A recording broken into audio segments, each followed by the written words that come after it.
Good afternoon. I am Carolyn Honey, Sales and Marketing Executive for Green Economy, and I'm delighted to welcome you to the first ever Commercial Real Estate Going Green webinar. Thank you for taking the time to be with us today.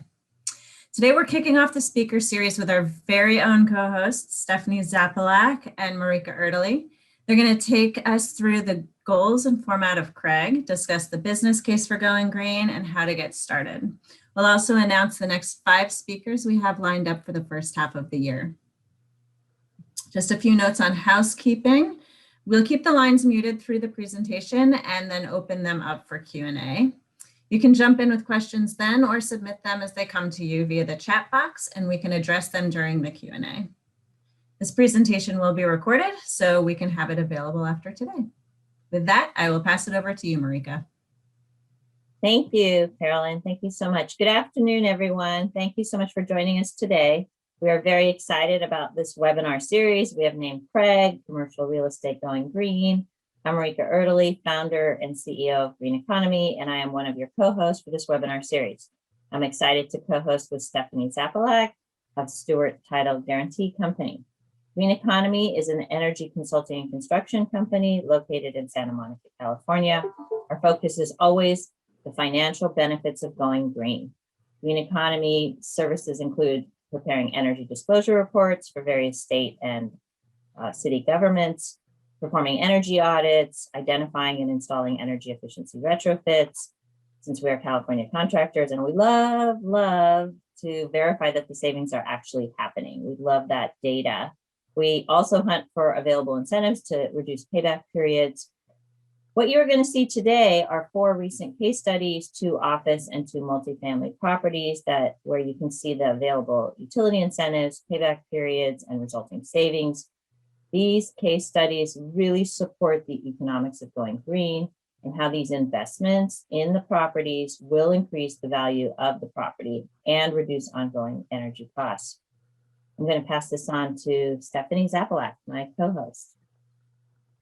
Good afternoon, everybody. It's great to be here. I'm Stephanie Zapalak with Stewart Title Commercial Guarantee Company. I provide title insurance and escrow services for commercial real estate in all 50 states and 80 countries. Marika and I met at a networking platform and discovered that we had synergies in terms of connecting our clients to, let's see, I'm stumbling now.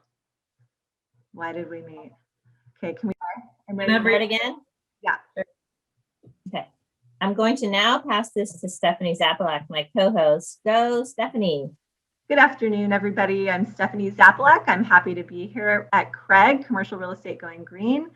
I work for Stewart Title Guarantee Company and provide title insurance and escrow services for the commercial real estate industry in all 50 states and 80 countries. Marika and I met at a networking platform and decided to talk shop and explore synergies over a glass of wine or 2 one day, and discovered that we have some common goals in promoting sustainability and helping real estate investors and owners increase their bottom line via sustainability and going green. So very happy to be here and looking forward to this today. So the mission that we came up with for CREGG, Commercial Real Estate Going Green, was to have these informal lunch and learn sessions for owners and people within the industry to collaborate, educate, and congregate. So we want to bring together commercial real estate professionals to share ideas, questions, and any barriers or aversions they might actually have to going green. We want to then educate, so we're excited to bring in a variety of guest speakers and thought leaders to discuss their area of expertise as it pertains to that. And then just to congregate and provide this casual environment where we can all listen, learn, and most importantly, make connections. So why go green? Why do it? Well, it's clear from our analyses and the industry that increasing the value, it does increase the value of your property by investing in energy efficiency. It will reduce your energy and operating costs, and you're responding to market and policy demands. So our first 2 case studies support the idea of increasing the value of your property by going green.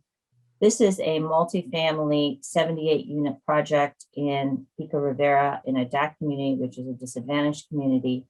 This building owner will be investing in in-unit lighting, common area lighting with controls, low flow water fixtures, high efficiency domestic hot water system, installing demand recirculation pumps, and although a small improvement, insulating those exposed DHW pipes. So with this project is total project cost of about $140,000. There's a $76,000 incentive from the SoCal Run Incentive Program, which is 54% of the project cost, with a net project cost of $64,000. The project has an estimated payback of 3.5 years, which is not very long at all. And because we are able to identify the energy savings tied to the owner's wallet, this project, with an annual cost savings of a little over $9,000 at current rates, with a cap rate of 3.75, results in an increase in the property of $250,000. So you invest $64,000 and you increase your property by $250,000. So it's almost a 4x.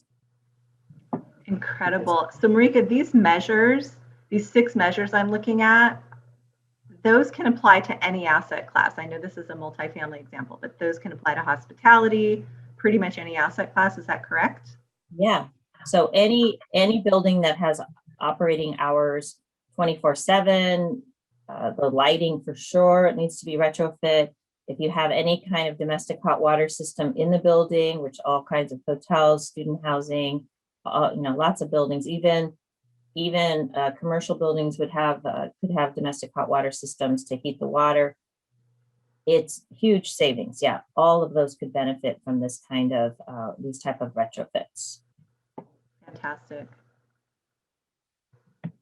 So here's our second increase in value project here. This is a really simple retrofit where we went into this building and switched out the LED lighting in the common and tenant areas. This project is able to receive a LADWP CLIP incentive of $16,000, which is about 30% of the total cost of the project. And with an estimated net cost of about $33,000 and a payback period of 1.4 years, this project is going to have an annual cost savings of about $16,000 right into the owner's pocket at a 6% cap rate. That's over $260,000 in that increase in value. So that's like really, I think, fantastic. And this building also, as you can see, it started with a baseline Energy Star score of 64. It's currently at 82. So even a building that's operating fairly good can really increase that score to, just even a little bit of an improvement can make a difference in that Energy Star score. Can you speak to that Energy Star score a little bit more? Can you tell us what's the high-low on that? Is 64 considered really low? Is 82 considered really high? Where are we at with that? Yeah, so the Energy Star score is derived by the Energy Star software portfolio manager. It's an EPA software. All buildings in the US are run through that software. So there's a lot of comparative data in there. It's a 0 to 100, with 100 being the most energy efficient. So at 64, the building's a little bit better than the median. It's not great, but it definitely shows at 64 it can be. There's still more work that can be done. And so at 82, it's doing really well. It can be Energy Star certified. It's over 75. And at 82, it's really heading up into a really positive, favorable Energy Star area. So really good. And also what's interesting in this, you can see just in between the 2 months, January 20 to January 21, there was a 28% reduction in KWH usage and a 22% cost savings during those 2 periods of time. So immediately you're seeing it, the bills paying off.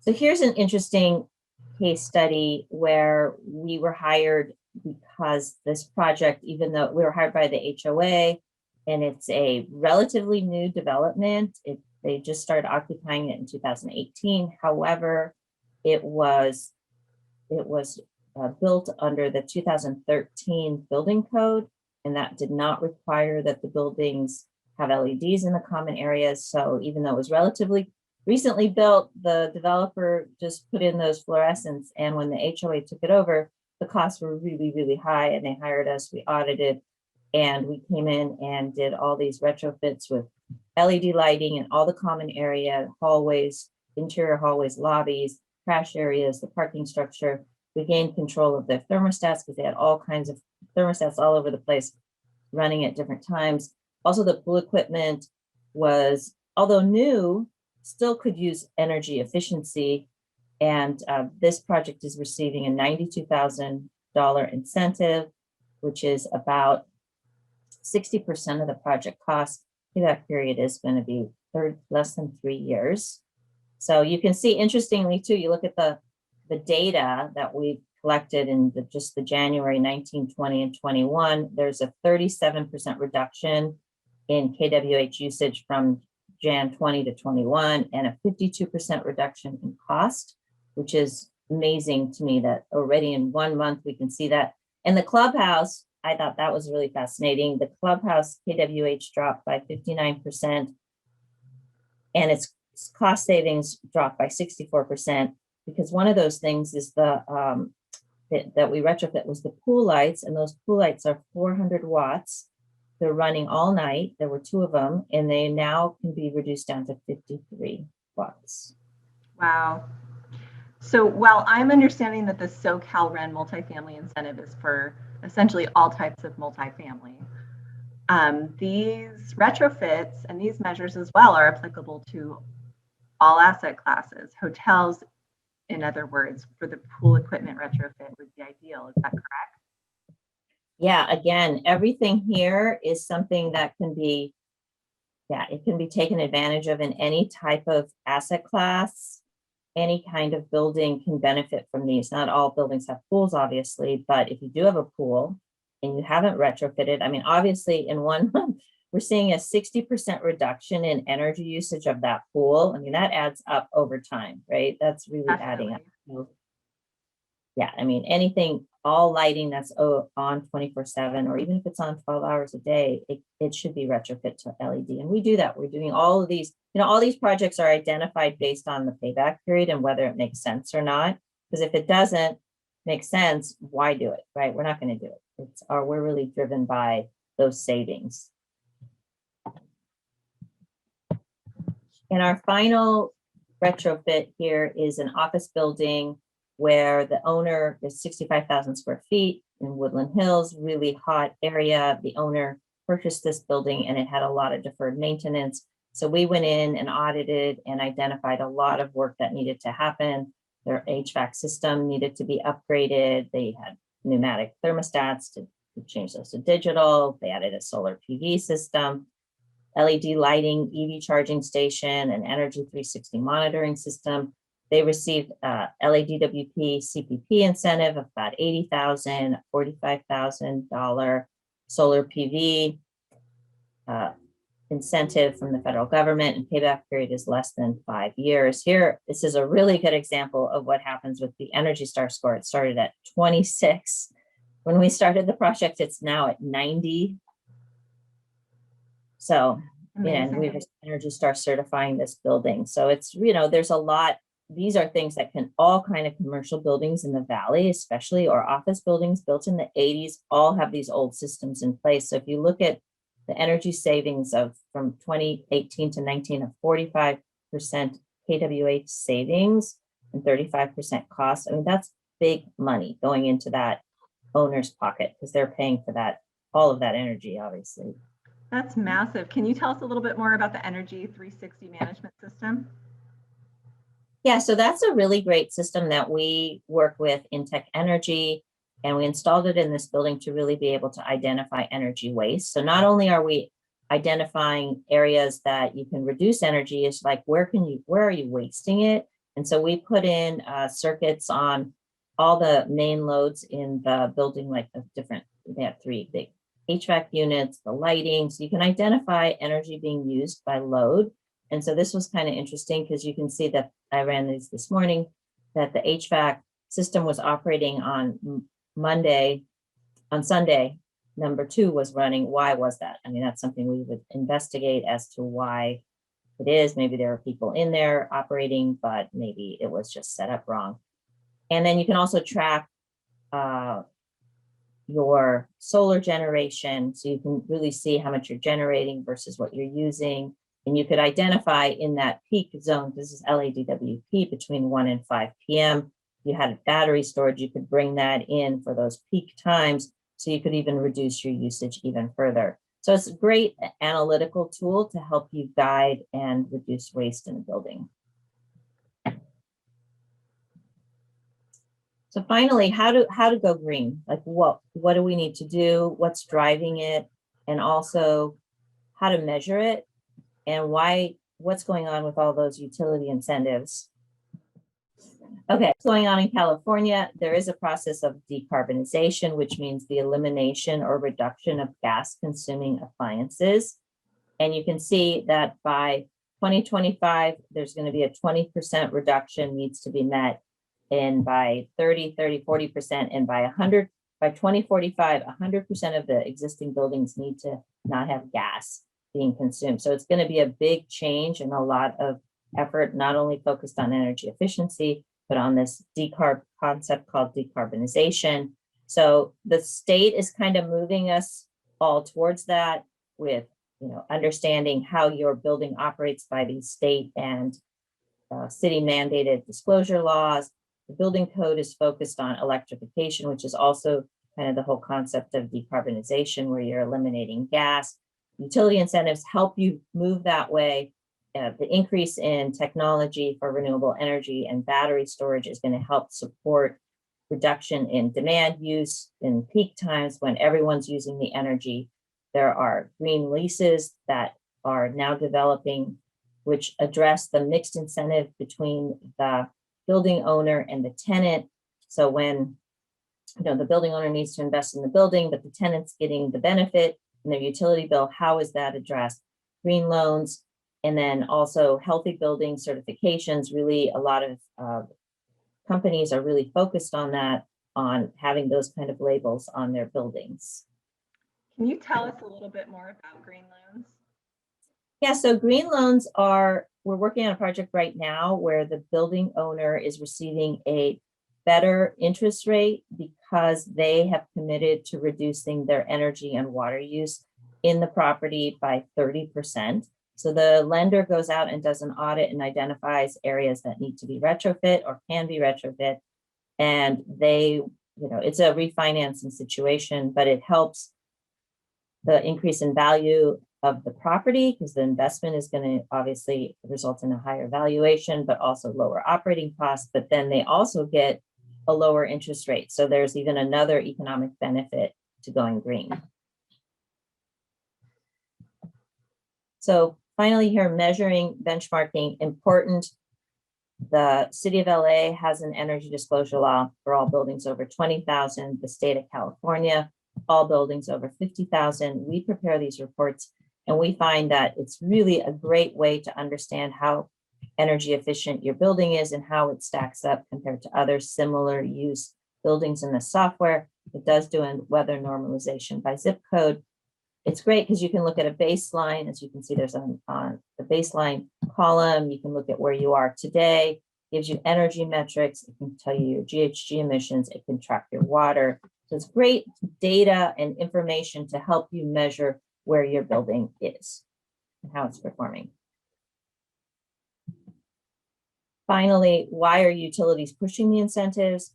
So the PUC has mandated that the utilities that generate energy in California, that by 2030, 60% of the energy must come from renewable sources. So if you think about this pie of energy that the utilities are generating, that if the pie could, and 60% has to be renewable, if the pie is smaller, then the utilities can invest less in that renewable energy sources. So this is a big driver as to why there are utility incentives. And you can see there are all kinds right now. there is so much money out there because that 2030 is obviously coming up pretty quickly. So LADWP has one for new construction. There's SBSP for Riverside, San Bernardino counties for gas consuming equipment. Edison just came out with an HVAC and lighting, and then there's also an EV infrastructure incentive. Multifamily has two, SoCal Rent, SoCal Gas. There's tax benefits, cost segregation, Section 179. We're going to hear from Joel Dobrin about that cost segregation of how do you actually make money, even more money, and reduce your taxes by going green. So there's like a whole other side of this that we haven't even talked about, but he's going to talk about it. Electrification, there's incentives for that. LADWP's CLIP and CPP programs have been around for a while, but still, as you can see by the two case studies, there's still money there.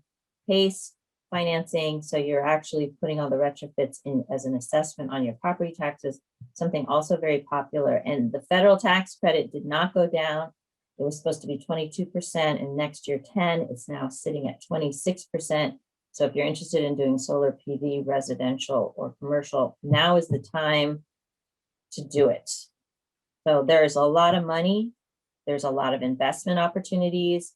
Green economy is involved in all of these and to help you source the right improvements to reduce your operating costs, increase your property's value, and take advantage of these utility incentives. So we hope to work with you. No, on taking advantage of these utility incentives, what are you seeing as a professional in this industry in terms of any aversions that people would have to these incentives? What would be any sort of reason that people wouldn't want to take advantage of these? And who in fact is receiving the incentive in terms of tenant, owner, et cetera? Yeah, I think people, maybe people don't know that there are this many incentives out there because it's not everyone is aware of it. So, and maybe a lot of people don't want to deal with it, but we handle the incentives. We know these systems, we know the paperwork, so we get the incentive. And the incentive can be written over to whomever it needs to go to. It can come to the meter owner. If it's the tenant can write it over to the owner, or the owner can write it over to assign it over to the contractor. So whoever is getting the incentive, there are ways to move it to someone else to help pay for it. A lot of our projects, we take the incentive directly. The owner signs it over to us, and then the owner just pays the net amount for the project. So that also helps with cash flow. And then there's also financing. There's a lot of companies that are focused on financing for energy efficiency, and then you're only financing the net amount of the retrofit. Got it.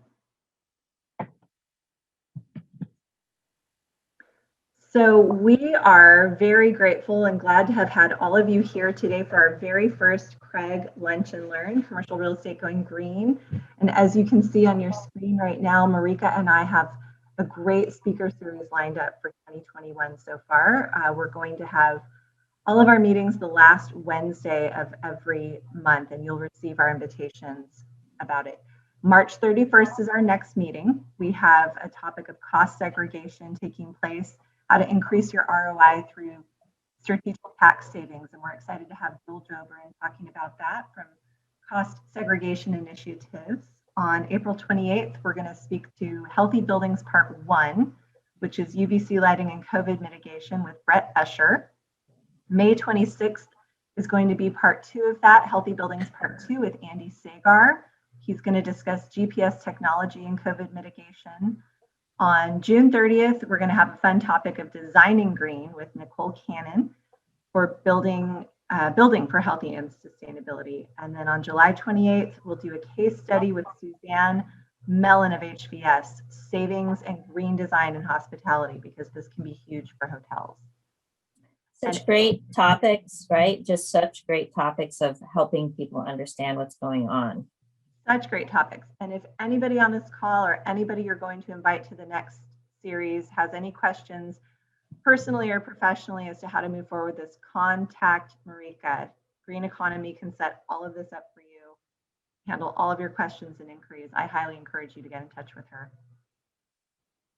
Great. Thank you so much. And I think we'll take it over to questions. Carolyn.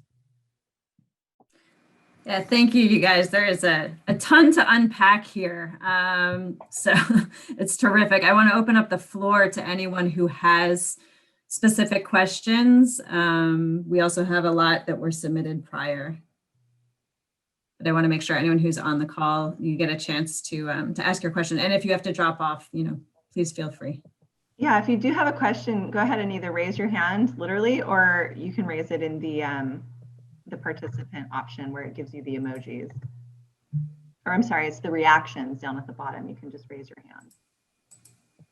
And if not, Carolyn, you can go over some of the it looks like Joel has a question. Yeah. Hello there. Great information. Thank you very much, first off, for putting this together. You're both, everybody, you're to be credited with taking the initiative to do these types of things. I know, we get the invite to show up, but there's a lot of work that goes into it behind the scenes, and a credit to all of you for doing so, and thank you. Marika, I'm sure that, we've talked about it in the past, but in general now, it's so obvious about how important and impactful this is, not only for our kids and our kids' kids and the world that we live in, but also from an economic standpoint. But how do you get, this world, especially now we're in this commercial world that has been racked by COVID, for tenants, for landlords, for everybody, for business owners, how do we get them to say, okay, you've got all that going on, but you need to stop and take a look at this. This is really, really important. How do we get people's attention? Yeah, that's such a hard thing. I mean, I think that's why we're trying to focus on the case studies, because I can try and talk and try and convince people, but my background is financial, so these numbers as it turns out are all, they all mean something. The data is there and it's data driven. So I think showing the proof of the pudding is the only thing I can think of, and trying to show it in a way that makes sense to people, because everyone views it a little bit differently. But that's why a lot of people I speak to look at that investor, what's the increase in valuation or what's the payback period. And so that's why we were trying to bring that information up so people can trust the information and and gain knowledge from it. But it's hard. I mean, I have a lot of people that are like, no, I don't want to do it. Mm-hmm. Right? It's all the time. And it's hard for me to understand, because I'm like, okay, you're paying the bill. Right. Well, the thing is, it's part of the solution too, right? To the other problems. It's an ancillary. And it's like just energy efficiency right now is kind of the minimum you can do with, carbon decarbonization and electrification. I mean, it's going to be going crazy. And the effort, I think people just don't know too. Maybe there's a lot of knowledge out there, and I don't know if everyone's getting it, right? As far as how do you really, I just stay in tune, and I'm in different committees, and I hope that information can then go out to other people. I think case studies is at the end of the day, maybe. Yeah, and I'm going to chime in, Joel. I mean, just from my standpoint, not being an expert in this like Marika, but dealing with a ton of commercial property owners, I agree with what Marika said. The proof is in the pudding. Like, if you can show the numbers, the numbers say it all. The numbers talk. Once they can see it from an economic standpoint and say, okay, this makes sense. And everybody is in a position right now where things need to make sense economically. If this is the way to go about it, then great. And the benefits that are reaped because of it are icing on the cake. Great. Are there any others? We had an interesting one come in. Just what roadblocks do you encounter when trying to implement these energy efficiency or zero carbon strategies? So once you have the project and you're working through it. What do we I run think it's, into? yeah, I think it's an education thing. A lot of people don't understand the electrification process and why even do that. And a lot of people still think gas is going to remain the cheapest fuel, but it's not. Right now, the infrastructure for the gas network is old, and they're going to be redoing it, and it's going to cost a lot of money. So the one webinar I was on basically said that gas will most likely cost more than electricity in 5 years, and that'll be interesting to see if that does happen. But in order to, if you're going to continue to use it, you're going to have to spend that. They're going to have to build that infrastructure. So I think it's lack of knowledge and understanding that, look, if you put in a hot water heat pump and it's tied, which is an all electric hot water domestic hot water system, and you could pay, and that's covered by your solar, and you have a battery. I mean, you could be off grid or more off grid than ever by having all those strategies identified. And I think it's just getting people to know, to understand and see that there are options, right? You don't have to just continue to build the same way. That tags well with another question we got, which was, where do you put solar on a high-rise building? Yeah, I don't know if you can speak to that specifically. It's hard because, obviously before you do solar, you always have to make your building more energy efficient. So your usage is down, right? So you got to reduce it and control it so it's lower.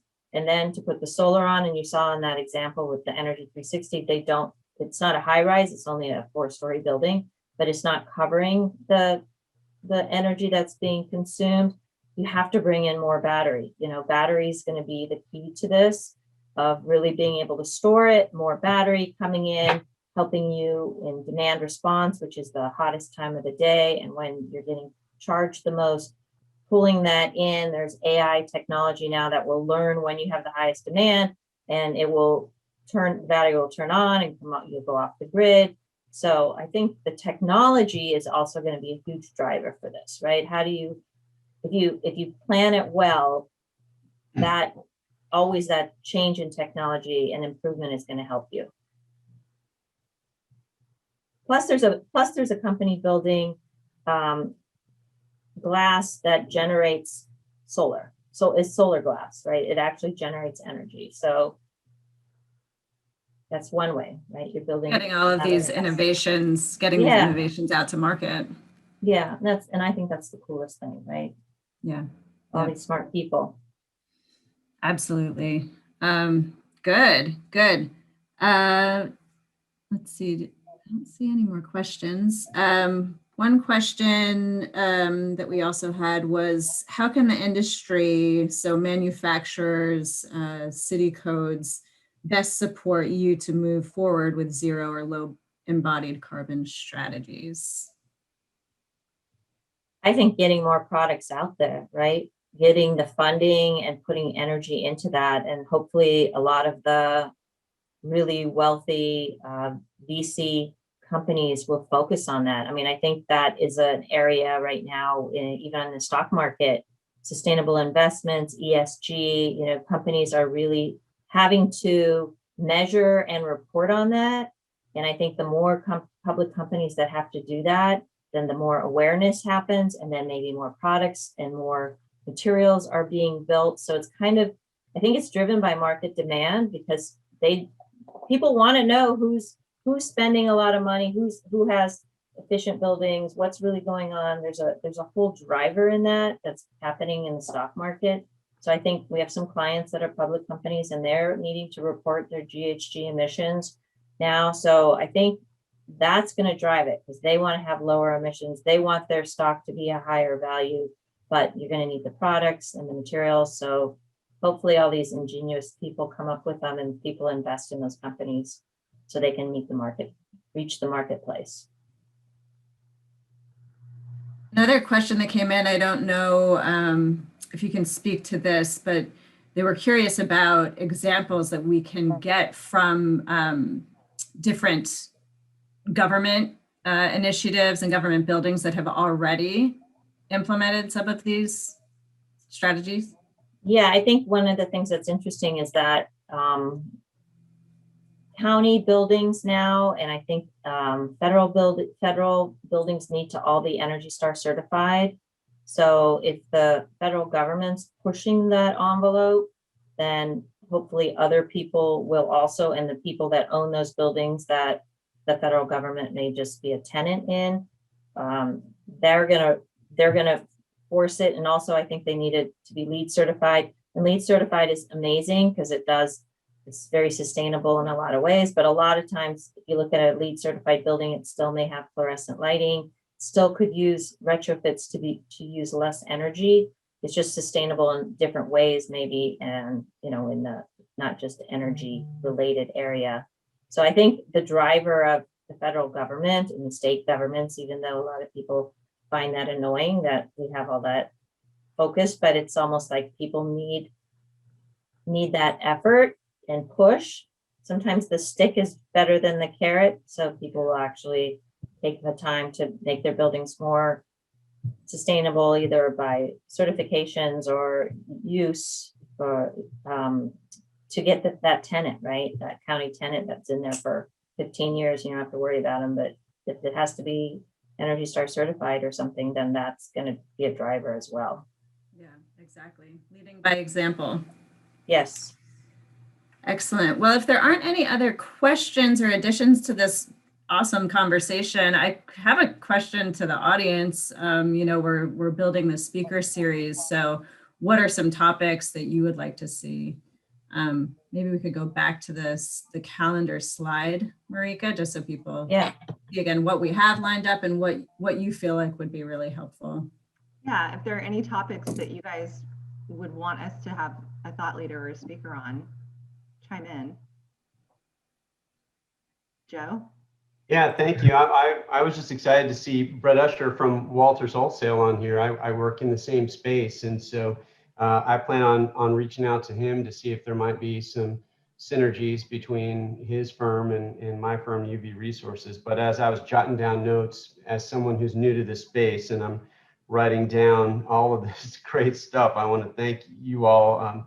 I think what Brett's going to talk about, and I hope to participate in that conversation as well, is the support of the Healthy Buildings initiatives, and obviously energy savings and energy efficiency initiatives for us. I think, UVC got a big bump here with COVID as a way to mitigate, infectious disease, but it also is a great way to help keep HVAC running at peak efficiency by keeping organic material out of there. And so I'll save you all the boring HVAC discussion, but I think the things that Marika was talking about and some of that data that's out there, I was just happy to see Brett on your agenda. So thank you.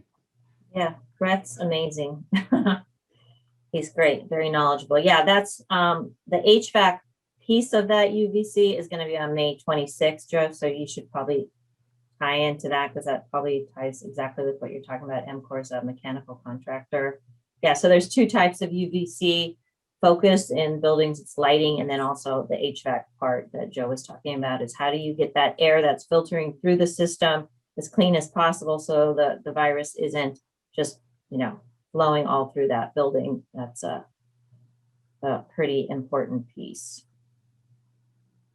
But yeah, anybody has any topics, let us know. We're out there trying to educate and help people understand what to do.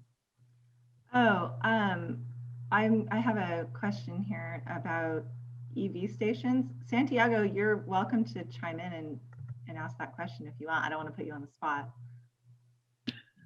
Well, I'm curious about the infrastructure into EV stations. We have hotels. We've put 4 stations at one of our previous hotels, and they were level 2 stations, and they were pretty underutilized. And so after that, it's been very difficult for our ownership to proceed with installing additional EV stations at our other properties.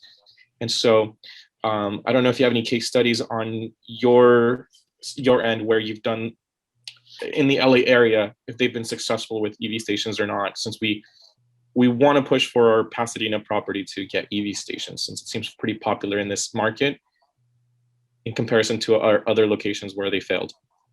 Yeah, well, we've installed them in an office environment, not in a hotel environment, but I do know that in that environment, they're used on a regular basis. So I don't know what city was your hotel in. It was at the Disneyland Resort. Oh, Really? sorry. Oh, well, Yeah. that's probably because maybe, I mean, just from a geographic standpoint, it seems like you would either have people driving in, right, from somewhere or coming in on a rental car, right? And how many rental cars are electric nowadays? So I guess it's both, right? Yeah. So, yeah, I mean, I think in a hotel environment, in Pasadena,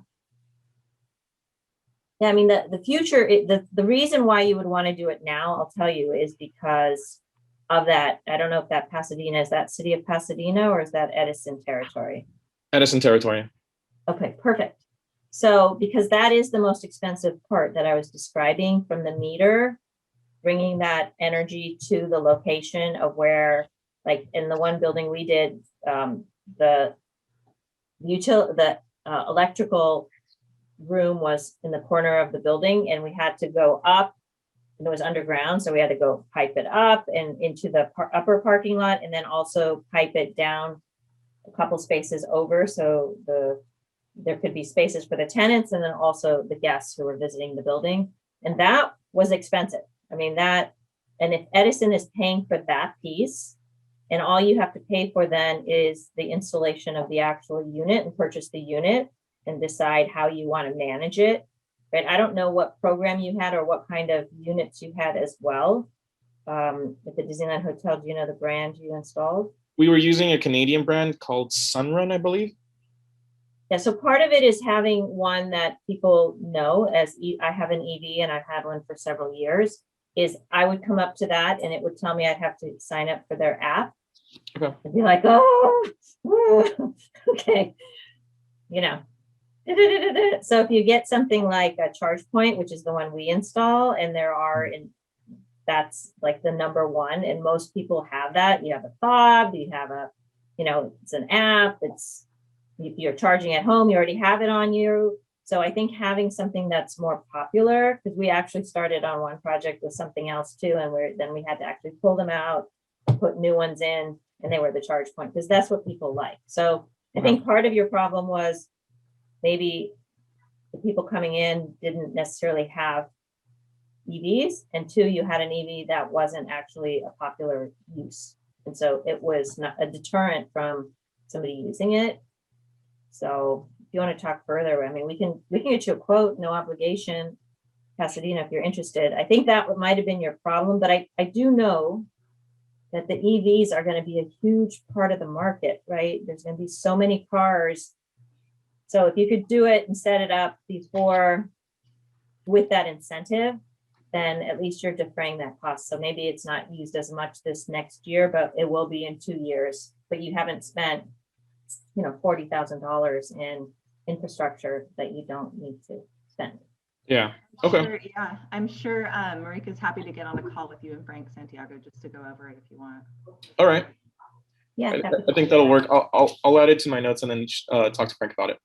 Okay. Yeah. Yeah. Good question though. Yeah. It's interesting that it didn't do well. The focus on transportation, you know, all eyes are on electrification, right? Yeah. And more incentives are coming out too, in support of that. So hopefully that'll help. Well, and more cars, right? More cars with longer distance. Yeah, that's what I'm saying. So if you project it forward 5 to 10 years, you know, what is that investment going to be worth as the fleet of cars begins turning over? Right. Becomes electrified. Right. All right, good. Are there any other questions? If not, then we can wrap it up. We'll be sending out a copy of the presentation following the call in a few days. Are there any other questions? Well, I would love to extend a thank you for joining us all on this first call. I hope it was as helpful and fun for you guys as it was for us. And hopefully we will see you again soon. Marika Stephanie? March 31st, you guys at noon, we'll be sending out the invitation, and feel free to invite any of your colleagues or contacts or clients that could benefit from the information as well. All right, excellent. I hope you guys all have a great day. Thanks. Bye, everybody. Bye.